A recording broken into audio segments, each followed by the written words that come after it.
This is really the shame of Beverlywood that they're doing this, that they're demolishing this J.J. Rees.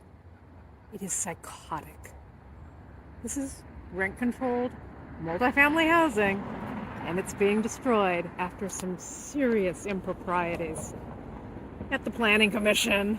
Well, the Planning Commission actually did the right thing. Planning Department, not so much. So wait a little while until it all blows over. Put up the demo fences.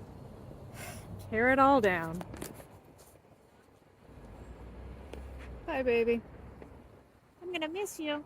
I'm gonna miss you too. I'll be dead. See those stairs? See that stained glass? Oh.